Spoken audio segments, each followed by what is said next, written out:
for context and for clarity, Mr. Resource Person, yung po ba nga nangihingi sa inyo ng mga nakarang administrasyon, yung panahon ni Pangulong Duterte, panahon ni Pangulong Aquino, panahon ni Pangulong Arroyo, nag-attempt silang humingi, di po ba? Yes, Your Honor. Kayo po ba ay nagbigay sa kanila? Your Honor, hindi po.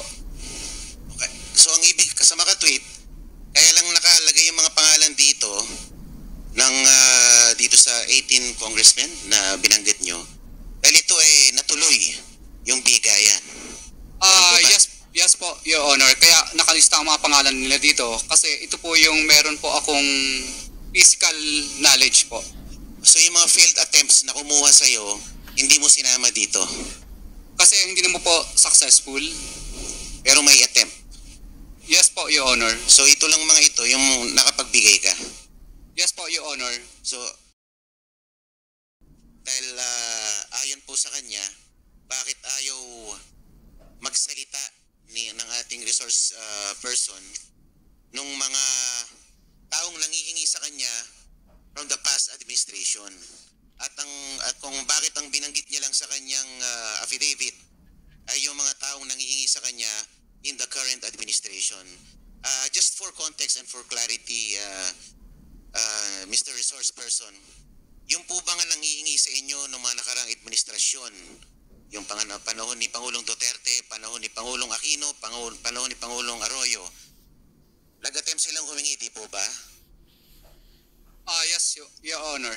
Kayo po ba ay nagbigay sa kanila? Your Honor, hindi po. Okay. So ang ibig, sa makatweet, kaya lang nakalagay yung mga pangalan dito ng dito sa 18 congressmen na binanggit nyo. Dahil ito ay natuloy yung bigayan. Yes po, Your Honor. Kaya nakalista ang mga pangalan nila dito kasi ito po yung meron po akong physical knowledge po.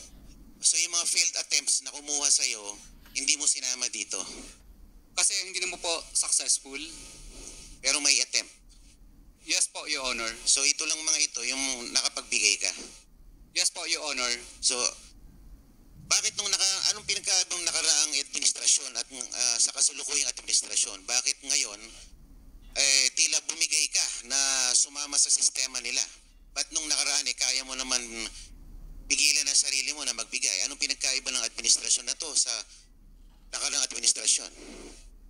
Dati po kasi nung mga nakarang tatlong administrasyon, unlimited po ang pagsali sa bidding. Kahit ma-disqualified ka ng 100 ulit, wala pong tinatawag na three-strike policy.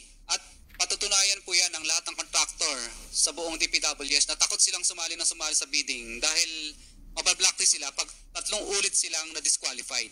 Kasi may department order po na tinatawag na three-strike policy. Okay. You've been a contractor since 2003. Sabi niyo po sa inyong salaysay. Yes po. In a span of 21 years or 24 years? 23 years po. 23 years being a contractor. Meron ba dyan sa mga ginawa niyong infrastructure projects ay tinaguri ang ghost project? Wala po kahit isa, kaya nga po nagbigay po ako ng aking affidavit kasi sinasama po nila kaming pilit sa ghost projects pero wala po kami talagang ghost projects. Ang mali lang po, ibinigay po nila kay PBBM na listahan. Mali po ang DPWH Central sa binigay na coordinates po ang nagkamali. Yung katulad po ng yung coordinates po talagang mali. Talagang physical, may picture lahat ginawa. Pero sinasabi nila ghost. Walang katapusang ghost na yan. Talagang wala naman. Yung project po na yun na itinag sa inyo ay hindi nyo ginawa. Project ng iba yun. Opo, ang tinuturo sa amin, ghost amin daw yun. Tulad ng Kaywawaw na lang po.